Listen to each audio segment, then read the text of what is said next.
कौन थी दुर्योधन की अपूर्व सुंदरी पत्नी? क्यों बाद में किया अर्जुन से विवाह? दुर्योधन की पत्नी कौन थी, उसके बारे में बहुत कम मालूम है।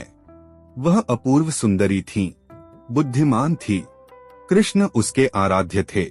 कृष्ण के बेटे से उसने अपनी बेटी की शादी की थी। आइए जानते हैं आखिर क्यों दुर्योधन की पत्नी ने किया अर्जुन से विवाह। नमस्कार दोस्तों, छोटका बाबा चैनल पर आप सभी का स्वागत है। यदि आप भी महाभारत के अनसुने रहस्य को जानना चाहते हैं और प्रभु श्री कृष्ण का आशीर्वाद प्राप्त करना चाहते हैं तो वीडियो को लाइक और चैनल को सब्सक्राइब जरूर करें और हाँ, कमेंट में जय श्री राधा कृष्ण जरूर लिखें। चलिए शुरू करते हैं। महाभारत के मुख्य पात्र दुर्योधन के बारे में बहुत लिखा और कहा गया है, लेकिन क्या आपको मालूम है कि उनकी पत्नी कौन थी जिसे वह बहुत प्यार करते थे? उसका महाभारत के युद्ध में पति समेत कौरवों की मृत्यु के बाद क्या हुआ? दुर्योधन की पत्नी का नाम भानुमति था, जो अपूर्व सुंदरी थी। आंचलिक कथाओं में ये कहा गया कि जब दुर्योधन नहीं रहा तो भानुमति ने अर्जुन से विवाह कर लिया। कहा जाता है कि दुर्योधन से विवाह करने से पहले वह मन ही मन अर्जुन को चाहती थीं। हालांकि अर्जुन से विवाह के कोई पुख्ता साक्ष्य महाभारत या उसकी उत्तर कथा वाले ग्रंथों में नहीं मिलते। महाभारत के मुताबिक दुर्योधन की पत्नी का नाम भानुमति था। महाभारत में दुर्योधन की पत्नी का 3 बार जिक्र मिलता है। शांति पर्व में बताया गया है कि दुर्योधन ने कर्ण की मदद से राजा चित्रांगद की बेटी भानुमति का स्वयंवर से अपहरण करके विवाह कर लिया था। बाद में स्त्री पर्व में भी दुर्योधन की सास गांधारी ने भानुमति का जिक्र किया है। भानुमति के एक बेटा और एक बेटी थी। शांति पर्व में ऋषि नारद दुर्योधन और कर्ण की मित्रता के बारे में एक कहानी सुनाते हुए बताते हैं कि किस तरह कर्ण की मदद से दुर्योधन ने कलिंग राजा चित्रांगद की बेटी का अपहरण कर शादी की थी। ताजिंदगी किया कृष्ण की पूजा। भानुमति के बारे में उल्लेख हुआ है कि वह ताजिंदगी कृष्ण की पूजा करती रही। बेशक उसके पति दुर्योधन ने कई बार कृष्ण को खरी खोटी सुनाई, अपमान भी किया, लेकिन भानुमति के लिए वह हमेशा आराध्य रहे। यहाँ तक कि पति के निधन के बाद भी वह उनकी भक्त बनी रही।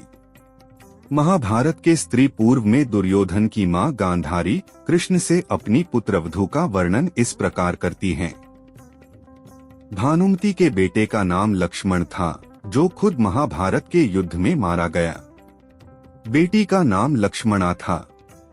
गांधारी कृष्ण से कहती हैं, हे कृष्ण, देखो ये दृश्य मेरे पुत्र की मृत्यु से भी अधिक दुखदायी है।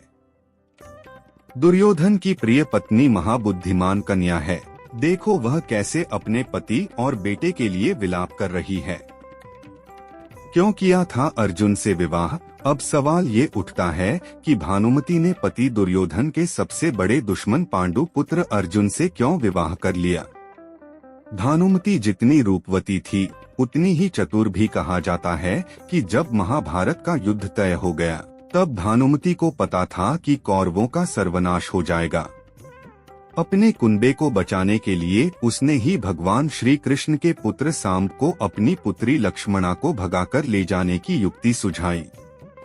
कृष्ण के बेटे सांब से रचाई बेटी की शादी। एक अन्य कथा के अनुसार सांब जब लक्ष्मणा का अपहरण कर फरार हो गया तो भानुमति ने दुर्योधन को अपने अपहरण की याद दिलाई और सांब से लक्ष्मणा के विवाह में अहम भूमिका निभाई। भानुमति ने अपने कुंबे को बचाने के लिए हर वो असंगत कार्य किया, हर उस चीज को जोड़ा जिसका जुड़ना संभव नहीं था। इसीलिए कहीं का ईंट कहीं का रोड़ा, भानुमति ने कुंबा जोड़ा संबंधित कहावत बनी। क्या कृष्ण ने कराया भानुमति और अर्जुन का विवाह? पुत्र की मृत्यु से लक्ष्मणा को गहरा झटका लगा था। महाभारत के युद्ध में अभिमन्यु के हाथों दुर्योधन के पुत्र की मृत्यु हुई थी। इसके बाद भी भानुमति को मालूम था कि खुद को सुरक्षित रखने के लिए अर्जुन से विवाह कर लेना चाहिए। भगवान कृष्ण ने इसमें खास भूमिका अदा की। उन्होंने अर्जुन और भानुमति का विवाह कराया। दुर्योधन से शादी के पहले वह अर्जुन को ही पसंद करती थी, इसके पीछे एक कहानी और कही जाती है कि भानुमति शल्य की बेटी थी, जो नकुल और सहदेव के चाचा थे। वह पहले अर्जुन से ही शादी करना चाहती थी। जब स्वयंवर हुआ तो अर्जुन उसमें आए ही नहीं। तब उसने पिता की इच्छा थी कि वह दुर्योधन से शादी करे तो उसने वैसा ही किया, लेकिन पति के निधन के बाद अर्जुन की 9वीं पत्नी बनना पसंद किया। इसकी वजह ये भी थी कि अब कोई लड़ाई नहीं हो और कुनबे में शांति बनी रहे। तो दोस्तों, आज के लिए बस इतना ही। उम्मीद करता हूँ हमारे द्वारा दी गई जानकारी आपको पसंद आई होगी। मित्रों, अगर ये वीडियो पसंद आई हो तो वीडियो को लाइक शेयर जरूर करें और कमेंट करना ना भूलें। दोस्तों, अगर आपने हमारा चैनल सब्सक्राइब नहीं किया है तो सब्सक्राइब जरूर करें। और हाँ, लास्ट तक देखने के लिए धन्यवाद।